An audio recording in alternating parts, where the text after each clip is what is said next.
नमस्कार, जय हिंद प्यारे विद्यार्थियों, आप सभी का स्वागत है फोर्स डिफेंस एकेडमी के इस यूट्यूब चैनल पर। जी हां दोस्तों, जैसा कि आप जानते हैं मध्य प्रदेश में काफी दिनों से रूमर्स बना हुआ था कि मध्य प्रदेश में आखिरकार मध्य प्रदेश एसआई की भर्ती जो पिछले 7 वर्ष जो पहले आई थी वो अभी तक क्यों नहीं आ पा रही है।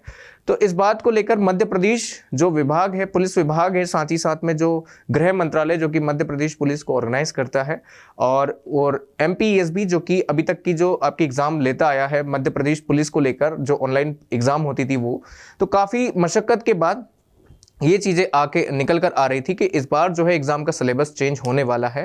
क्योंकि ये मुद्दा विधानसभा में भी गया था, विपक्ष ने भी उठाया था, तो इस बात को लेकर जो है ये क्लियरिटी हो चुकी थी कि मध्य प्रदेश जो है पुलिस यानी एमपी पुलिस को लेकर सिलेबस चेंज किया जा रहा है। लास्ट ईयर से जो है आपका यहाँ पे फिजिकल में जो आपके चेंजेस किए गए वो भी थोड़ा सा आपकी यहाँ पे कॉमन हुए हैं। पूर्व मुख्यमंत्री शिवराज सिंह चौहान जब कह के गए थे तो वो सब लागू हुए हैं। और इस तरह से मध्य प्रदेश जो है पुलिस विभाग के द्वारा और साथ ही साथ गृह मंत्रालय के अंतर्गत जो है यहाँ पर कल 24 जनवरी 2025 को मध्य प्रदेश एमपी पुलिस को लेकर जो है आपका यहाँ पे पैटर्न, साथ ही साथ में सिलेबस और साथ ही साथ में एग्जाम कैसे होगा क्या नहीं होगा, फिजिकल मेजरमेंट क्या होंगे, आपके पीटी पीएमटी पीएसटी जो टेस्ट होंगे है ना, फिजिकल स्टैंडर्ड टेस्ट जो होंगे उनके कितने क्या नंबर आपको दिए जाएंगे, ये सारी जानकारी ऑफिशियल कर दी गई है। मैं यहाँ पर मध्य प्रदेश जो है गृह मंत्रालय का जो राजपत्र है, इस राजपत्र को मैं आपको दिखा रहा हूँ गृह विभाग का। देखिएगा यहाँ पे लिखा है गृह विभाग 24 जनवरी 2025 में, ये भोपाल से जारी किया गया है और ये जो है आपके किया गया है मध्य प्रदेश राज्यपाल के नाम से, क्योंकि राजपत्र जो होते हैं राज्यपाल के नाम से जारी किए जाते हैं। यहाँ पर आप देखेंगे कि यहाँ पर जो ये आपकी पूरी जो प्रक्रिया है वो 2 जुलाई 2019 से वर्दनिष्ठ थी, है ना। यहाँ पर देखा गया कि क्या होगा क्या नहीं होगा, इसी बात को जानकारी में रखते हुए साथ ही साथ नियम और आपके इन सब बातों को ध्यान में रखते हुए जो उप निरीक्षक जो आपके हैं यहाँ पर जिला कार्यपालिका बल में और उप निरीक्षक जो विशेष सत्रों में जो आपके, और साथ ही साथ में यहाँ पे रेडियो और आपके अंगुलन चिन्ह यानी जो आपके टेक्निकल जो पोस्ट है उप निरीक्षक का यानी एसआई का, सूबेदार का, उसको लेकर यहाँ पे संज्ञान किया गया है। इसमें यहाँ पर 2-3 जो है वैकेंसीज हैं और उन्हीं वैकेंसीज के अनुसार जो है यहाँ पर आप देखेंगे कि यहाँ पे आपके प्रीलिम्स, मेंस और साथ ही साथ में जो है परीक्षाएं, उनका जो है यहाँ पे आपकी पूरी तरह से प्रक्रिया उन्होंने बताई गई है। यहाँ पर आपके 2 लिखित परीक्षाओं के बारे में इन्होंने जानकारी दी है, आप देख सकते हैं बहुत अच्छे से मैंने बताया है आपको कि यहाँ जो पहला जो उन्होंने किया है परिवर्तन वो ये किया है कि प्रीलिम्स और मेंस जो है 2 परीक्षाएं आपके बनाई हैं। जैसे क्या बनाई है तो देखिएगा यहाँ पे ध्यान से, बहुविकल्पी प्रश्नों पर प्रारंभिक परीक्षा आयोजित की जाएगी, कोई ऋणात्मक अंक नहीं होंगे। ध्यान रखिएगा, आपको कोई रूमर्स अगर फैला रहा है कि यहाँ पर नेगेटिव मार्किंग होगी या नहीं होगी, तो यहाँ पर लिख रखा है कि कोई ऋणात्मक अंक नहीं होगा, मतलब कोई नेगेटिव मार्क नहीं होगी।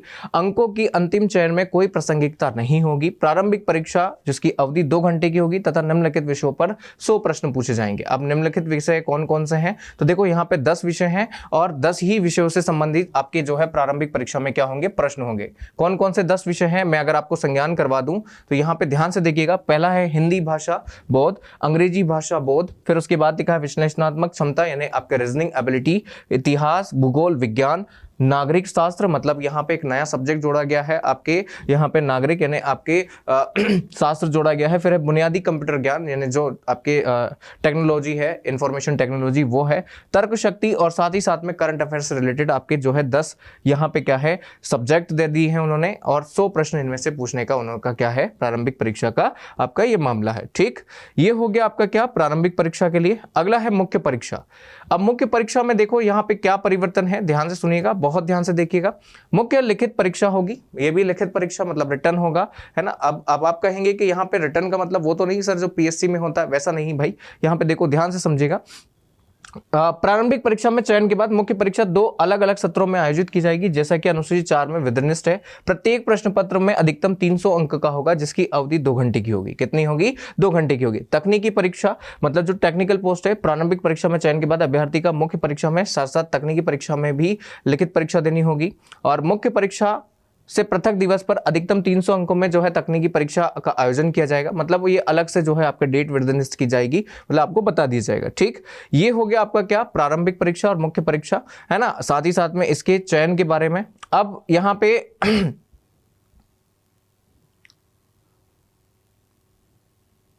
वही सब आरक्षण और इनकी सबकी जानकारी दी गई है कि किसको कितना आरक्षण मिलेगा, किसको कितना क्या होगा, यहाँ पे क्या क्या चीजें होंगी, ईडब्ल्यूएस का क्या होगा, है ना, उनको कितना अंक मिलेगा, है ना। यहाँ पे आपका दौड़ का, जैसे यहाँ पे फिजिकल मेजरमेंट की बात करूँ तो देखो फिजिकल को यहाँ पे देखिएगा थोड़ा सा, यहाँ पे कहीं भी आपका मुख्य परीक्षा का सिलेबस नहीं जारी किया गया। मुख्य परीक्षा का सिलेबस मुझे लगता है कि बाद में देंगे, प्रारंभिक परीक्षा का आपका दे दिया गया।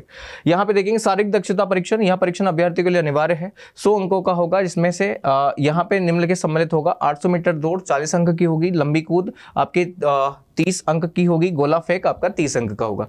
तो कुल मिला के फिजिकल में भी आपका यहाँ पे इस तरह का फिजिकल रहेगा स्ट्रक्चर सभी के लिए, चाहे तकनीकी पद हो या कोई अन्य पद हो, ठीक।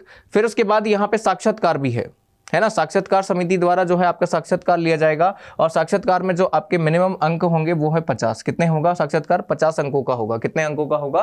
50 अंकों का होगा। तो ये जो जानकारी है आप बहुत ध्यान से देखिए और बहुत ध्यान से समझिएगा कि इस तरह से जो है एक पूरा आपके कह सकते हैं कि पूरा जो है उन्होंने व्यवस्थित तरीके से जो है आपका पूरा सिलेबस चेंज किया है, और सिलेबस चेंज करने के बाद सारी जो आपकी समस्याएं हैं, जो दिक्कतें हैं, वो सारी की सारी आपको जो है पूरी तरह से उन्होंने यहाँ पे क्लियर कर दिया है कि क्या क्या है, क्या क्या नहीं है ना, कौन सी चीजें कहां है, किस तरह से नहीं है, किस तरह से एग्जाम का पैटर्न होगा, किस तरह से एग्जाम में आपके क्वेश्चन प्रभावी होंगे, और किस तरह से आपका जो है सिलेबस होगा, किस तरह से आपका यहाँ पे आपके देखो, यहाँ पे देखो ये पूरी तरह से मुख्य परीक्षा दे रखा है। मुख्य परीक्षा में देखिएगा प्रश्न पत्र प्रथम जो है 2 घंटे का होगा, 300 अंकों का होगा। दूसरा जो है आपके देखेंगे 2 खंड में, प्रत्येक खंड में 150 अंक का होगा। प्रत्येक खंड में वस्तुनिष्ठ प्रश्न पूछे जाएंगे, और सभी प्रश्नों पर आपके यहाँ पे ध्यान रखिएगा, बहुत ध्यान से रखिएगा, ध्यान से देखिए। जो मुख्य परीक्षा है उसके बारे में यहाँ पे डिटेल दिया है। मुख्य परीक्षा में क्या होने वाला है कि जो आपके 2 प्रश्न पत्र होने वाले थे 300, उसमें भी 2 पार्ट है, यानी पार्ट ए पार्ट बी। अब पार्ट ए में जो है आपके 150 अंक, मतलब लगभग 150 क्वेश्चन ही होंगे, एक नंबर का मतलब एक ही क्वेश्चन होगा। आई थिंक सो, हो सकता है कि आपके क्वेश्चन थोड़ा बहुत कम हो, लेकिन यही रहेगा, ठीक। अंक 150 है। तो यहाँ पर प्रत्येक खंड में वस्तुनिष्ठ प्रश्न पूछे जाएंगे, बहुत ध्यान से देखिएगा। ऑब्जेक्टिव प्रश्न होंगे, क्या होंगे? ऑब्जेक्टिव, डिस्क्रिप्टिव नहीं है ना। सभी प्रश्न अनिवार्य हैं, सभी प्रश्न अनिवार्य हैं। गलत उत्तरों के लिए ऋणात्मक अंक होंगे, बहुत ध्यान सुनिएगा। ऋणात्मक, नेगेटिव, प्रीलिम्स में नेगेटिव नहीं है, मेंस में नेगेटिव है, ठीक। मेंस में नेगेटिव है। फिर है आपका प्रश्न पत्र द्वितीय, ये भी 2 घंटे का होगा। इसमें भी खंड का में 150 है ना, खंड खा में 150, मतलब वही 150 का होगा। आप देखेंगे यहाँ पर वस्तुनिष्ठ प्रश्न पूछे जाएंगे, और गलत उत्तर पर ऋणात्मक अंक होगा। क्या होगा? गलत उत्तर पर ऋणात्मक अंक होगा। अब यहाँ पे थोड़ा सा इन्होंने ये जो है आपके खंड खा को जो है उन्होंने विस्तार किया है कि इसमें तर्क शक्ति और डाटा निर्वचन, मतलब आपके डाटा इंटरप्रिटेशन जो वाली बात है, वो आपका यहाँ पे मैथ और रीजनिंग वाला सिलेबस होगा, जिसमें वस्तुनिष्ठ प्रश्न पूछे जाएंगे और जो कि सभी अनिवार्य हैं। गलत उत्तरों पर ऋणात्मक अंक दिए जाएंगे। यहाँ भी नेगेटिव है ना, कैलकुलेटर अनुमानित नहीं है। ये सारी बातें इन्होंने बता दी है। अब देखो यहाँ पे पाठ्यक्रम प्रथम जो आपके प्रश्न पत्र है मेंस का, उसका पाठ्यक्रम यहाँ पे दे रखा है। मैं बता दूं आपको, ये 300 अंक का होगा ये पेपर। अब 300 अंक में यहाँ पे आप देखिएगा नेगेटिव, ध्यान से।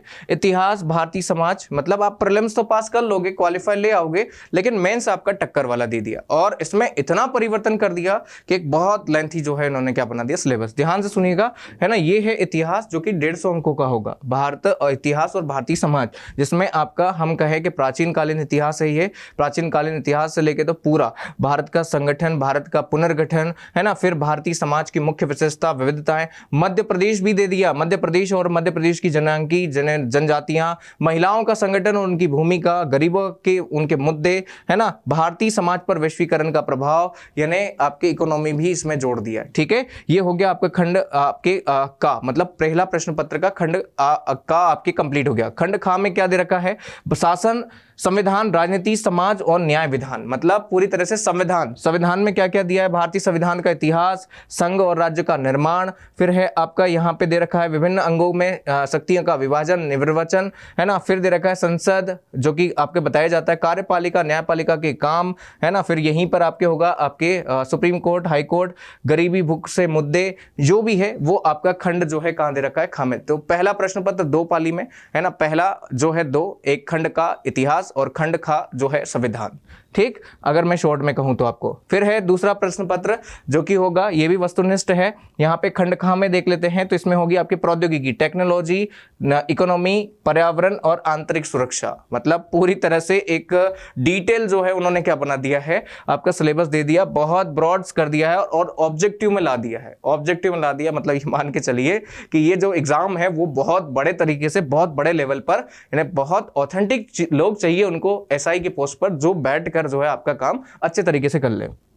तो यहां पर ये देखिएगा, करंट अफेयर्स में विज्ञान प्रौद्योगिकी, रोजमर्रा है ना, जो रोबोटिक्स है, नैनो टेक्नोलॉजी है, पर्यावरण प्रदूषण, उनके नियोजन, उनके संबंधी प्रगति, कार्य, रोजगार, विषय, ये सारे सारे सारे सारे सब मुद्दे जो है इसमें दे दिए। आपके टेक्नोलॉजी से रिलेटेड क्रीड़ा है ना, स्पोर्ट्स, यातायात है ना, ऊर्जा और लोकतंत्र में पुलिस की भूमिका, विकास और उग्रवाद के बीच में संबंध, ये थोड़ा सा आपके क्या हो गया, थिंकर्स वाला पार्ट हो गया है ना। तो यहाँ पे और फिर आपके संचार टेक्नोलॉजी, बाह्य एवं आंतरिक मुद्दे, संगठित अपराध, उनके बीच में आपके व्याख्या।